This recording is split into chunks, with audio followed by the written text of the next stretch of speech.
একটি আদর্শ, একটি সংগ্রাম, এক ইতিহাসের নাম বেগম খালেদা জিয়া। বাংলাদেশ আজ শোকাহত।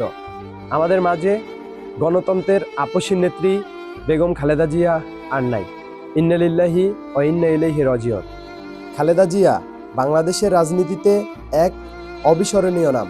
তিনি বাংলাদেশের প্রথম নারী প্রধানমন্ত্রী এবং বিএনপির চেয়ারপারসন। 1945 সালে 15ই আগস্ট দিনাজপুরে তার জন্ম।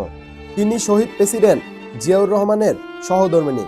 স্বামীর মৃত্যুর পরে তিনি রাজনীতিতে সক্রিয়ভাবে যুক্ত হন এবং খুব দ্রুতই একজন শক্তিশালী নেত্রী হিসাবে আত্মপ্রকাশ করে। 1971 সালে খালেদা জিয়া প্রথমবারের মতো প্রধানমন্ত্রী হন।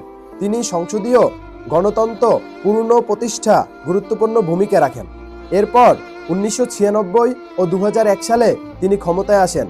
2001 থেকে 2006 মেয়াদে তার সরকার উন্নয়ন, অবকাঠামো ও শিক্ষা খাতে নানান উদ্যোগ নেয়। এই সময়ে তিনি দেশের সবচেয়ে প্রভাবশালী নারী নেত্রী হিসাবে পরিচিত পান। খালেদা জিয়ার রাজনৈতিক জীবন বিতর্কমুক্ত ছিল না। তাকে অনেক সময় আপসী নেত্রী বলা হয়, আবার কখনো বলা হয় কঠোর বিরোধী নেত্রী। নির্বাচন, আন্দোলন ও ক্ষমতা পালাবদলের সময় তার সিদ্ধান্ত নিয়ে নানান আলোচনা হয়। বিরোধী রাজনীতিতে থাকাকালীন তিনি রাজপথের আন্দোলনে নেতৃত্বও দিয়েছেন। একই সঙ্গে মামলা, জোট ও রাজনৈতিক চাপও তাকে মোকাবেলা করতে হয়েছে। অনেকের কাছে তিনি গণতন্ত্রের প্রতীক, আবার কারো কাছে তিনি বিতর্কিত রাজনীতির অংশ। তবে এক কথায় অস্বীকার করার উপায় নেই, খালেদা জিয়া বাংলাদেশের রাজনীতির ইতিহাসে এক শক্তিশালী অধ্যায়।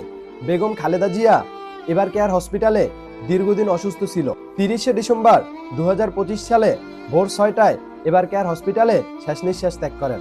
প্রধান উপদেষ্টা ডক্টর মোহাম্মদ ইউনূস তিনি একটি বিশেষ টেলিভিশনে খালেদা জিয়ার মৃত্যুতে গভীর শোক প্রকাশ করেন এবং তার সম্মানে 31শে ডিসেম্বর থেকে 2 জানুয়ারি পর্যন্ত 3 দিন রাষ্ট্রীয় শোক ঘোষণা করেছেন।